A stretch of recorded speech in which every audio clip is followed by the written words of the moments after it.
Hello बच्चा लोग, मैं अनुज डांगी। आज हम पढ़ने वाले हैं एक्सरसाइज 7.2 में क्वेश्चन नंबर 7 और वेरी वेरी इजी क्वेश्चन है ना।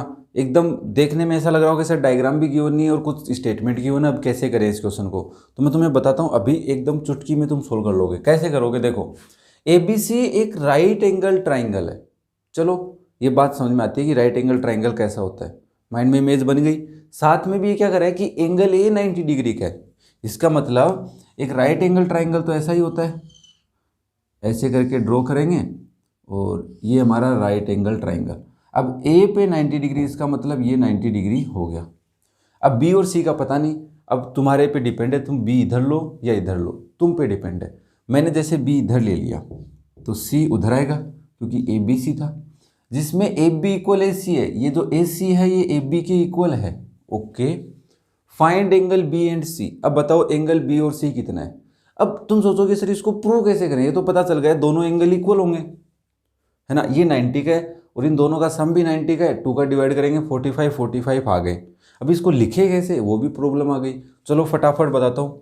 हमें क्या कह रहा है, in triangle ABC angle A is equal to 90 degree, और दूसरी बात कह रहा है कि AB इक्वल AC। अब ये इक्वल है तो हम लिख देंगे देयरफॉर AB के अपोजिट एंगल कौन सा है बच्चा लोग, ACB, और AC के अपोजिट एंगल है ABC।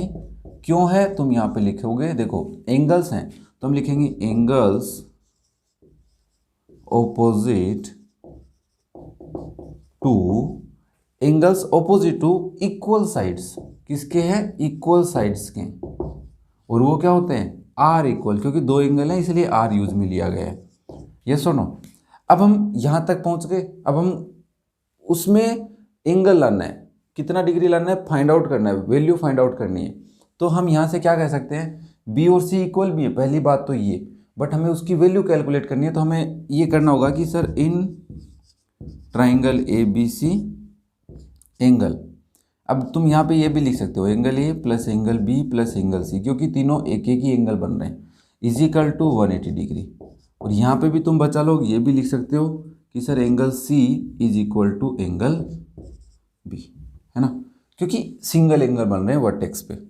अब ये क्यों आया, तुम यहाँ पे लिखोगे एंगल सम प्रॉपर्टी से आया। सर ये ऐसे तो हवा में तो आया नहीं, इस प्रॉपर्टी से, और इसको इक्वेशन नंबर 1 दे दो।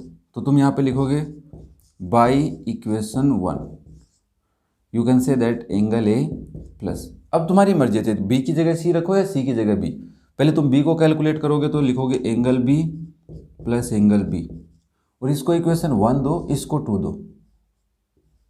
तो यहाँ से एक साथ लिख दें इक्वेशन 1 एंड इक्वेशन 2, और इस A की जगह तुम 90 डिग्री भी पुट कर सकते हो direct, is equal to 180 degree. और यहाँ से तुम कहोगे 2 angle B is 180 degree minus 90 degree, क्योंकि 90 को हम शिफ्ट कर देते हैं। तो एंगल B कितना आ गया बच्चा लोग, 90 degree upon 2, that is 45 degree. अब B 45 है तो इक्वेशन 2 से हम डायरेक्टली कह सकते हैं क्या, कि सर बाई इक्वेशन 2 मैं कह सकता हूँ कि angle B is equal to angle C है, therefore both are 45 degree. Easy सा क्वेश्चन था कि नहीं, है ना। अब इसको लिखना कैसे वो थोड़ा सा कॉन्सेप्ट समझना, क्योंकि हमें लिखने के ही मार्क्स मिलेंगे। तो may be this is your correct way to write a solution of this type question. Okay, so next is question number 8। ये क्वेश्चन भी हमारी थ्योरम्स आइसोसेलेस ट्राइंगल से रिलेट करेगी। कैसे करेगी मैं अभी बताता हूँ। देखो क्या कह रहा है, so that the angles of N equilateral triangle. अब यहाँ पे सबसे बड़ी दिक्कत तो ये आती है सर, कईयों को तो यही नहीं पता इक्विलेटरल होता क्या है ना। अब उनका तो भगवान ही भला करे, है ना। तो बच्चा लोग मैं बता देता हूँ, फिर भी अगर तुम्हें याद हो जाए तो बहुत अच्छी बात है। इक्विलेटरल वो ट्राइंगल होता है जिसकी तीनों साइडें इक्वल होती हैं। अब हमें कह रहा है कि शो करो, दिखाओ हमें, या प्रूव करो, है ना, इसको प्रूव करो भी बोल सकते हैं, प्रूव दैट, है ना, कि इक्विलेटरल ट्राइंगल्स के 60 डिग्री के एंगल्स होते हैं सारे। अब 3 ही तो एंगल होते हैं ट्राइंगल में, वो तीनों 60 के होते हैं, प्रूव करना है। तो सबसे पहले हम इक्विलेटरल ट्राइंगल बनाते हैं। तो we can draw an equilateral triangle like this ABC। अब हमें पता है कि सर ABC जो ट्राइंगल होता है और वो अगर इक्विलेटरल है तो उसकी AB साइड, AC साइड और BC साइड तीनों इक्वल होंगी, और हमें प्रूव करना है कि तीनों एंगल्स भी 60 डिग्री के। तो हम कहते हैं let ABC is an equilateral triangle. Yes और नो? पहले लेट तो करें, कौन सा ट्राइंगल है? इक्विलेटरल ट्राइंगल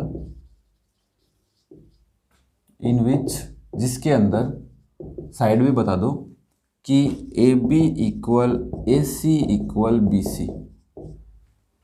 तो सबसे पहले हम लिखेंगे since AB equal AC therefore, अब साइड इक्वल है तो तुम एंगल कौन सा लाओगे? B के अपोजिट कौन सा होता है बच्चा लोग? या AB के अपोजिट कौन सा होता है? Angle B। और AC के अपोजिट होता है एंगल A। कैसे, क्या लिखोगे यहाँ पे? Yes, angles opposite to equal sides are equal। अब यहाँ पे तुम ये भी लिख सकते हो, इसको इक्वेशन 1 बोल देना। तुम यहाँ पे लिखोगे सिंस या सिमिलरली। सिमिलरली वर्ड क्यों यूज में लिया? क्या हमें ये लाइन दोबारा नहीं लिखनी पड़े। If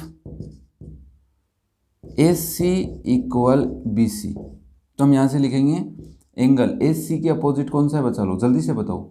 angle B। और BC के अपोजिट कौन सा है? सॉरी, AB इक्वल AC, तो BC के अपोजिट, AC के अपोजिट कौन था? B था। और AB के अपोजिट C था। ओके, तो C और B आएगा यहाँ पे, ठीक है ना? तो B और BC के अपोजिट है एंगल A। इसको इक्वेशन 2 दे दो। अब यहाँ तक तुम एंगल्स तो इक्वल ले आए, बट तुम्हें तो वैल्यू चाहिए 60 डिग्री। तो तुम सबसे पहले ट्राइंगल में कौन सा रूल अप्लाई करोगे? Angle sum property. तुम लिखोगे in triangle ABC angle A plus angle B plus angle C is equal to 180 degree by angle sum property. Angle sum property. अब कई बच्चे यहाँ पे सोच रहे होंगे कि सर कैसे होगा ये क्वेश्चन। बता लोग, एक कॉन्सेप्ट ये भी है कि तीनों को एक्स लेट कर सकते हो, क्योंकि तीनों एंगल इक्वल आ गए ना, तो इनको एक्स लेट कर लो, फिर वैल्यू कैलकुलेट कर लो। या फिर ए की जगह पहले ए कैलकुलेट करोगे तो बी की जगह भी ए रख सकते हो, सी की जगह भी ए रख सकते हो, क्योंकि सी बी के इक्वल है और बी ए के इक्वल है। या फिर तुम ऐसे कर लो, इसकी जगह बी रख दो और एंगल ए की जगह भी बी रख सकते हो। वो तुम्हारे पे डिपेंड है तुम कैसे करते हो। तो मैं यहाँ पे लिख देता हूँ बाय इक्वेशन 1 और 2। क्या लिख देंगे? ए के को तो रख देते हैं बी और सी को भी रख देते हैं बी, ठीक है? तो मैं लिख दूंगा B plus angle B plus angle B is equal to 180 degree और 3 एंगल बी भी 180 डिग्री होगा।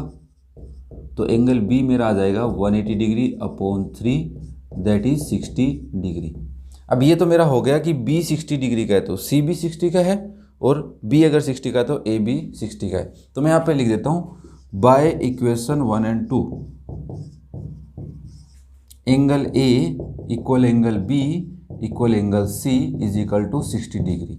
अब यहाँ तक क्वेश्चन तो हो गया। अब तुम एक अगर एक्स्ट्रा लाइन लिख सको तो लिखो कि in equilateral triangle each angle are 60 degree या ऑल एंगल्स आर 60 डिग्री, ठीक है? ये लिख सकते हो, तुम्हारे पे डिपेंड है। अगर तुम्हें लगे कि मेरे को समझ में आता है तो लिख दो कि in equilateral triangle each angle is 60 degree, या मे भी तुम ये लिख सकते हो कि सारे एंगल 60 डिग्री के होते हैं। ओके, तो कैसा लगा? और आज हमारी एक्सरसाइज 7.2 भी कंप्लीट हो गई। और अगर तुमने प्रीवियस वीडियोस नहीं देखे हैं, बेसिक्स के वीडियो नहीं देखे हैं और तुम्हें इस एक्सरसाइज में कहीं पर भी डाउट आया है तो तुम पहले बेसिक्स के वीडियो देखो और फिर कमेंट भी कर सकते हो और वीडियो में बता सकते हो क्या क्या तुम्हें अच्छा लगा, क्या क्या बुरा लगा और कैसा कैसा लगा तुम्हें, है ना? Thank you.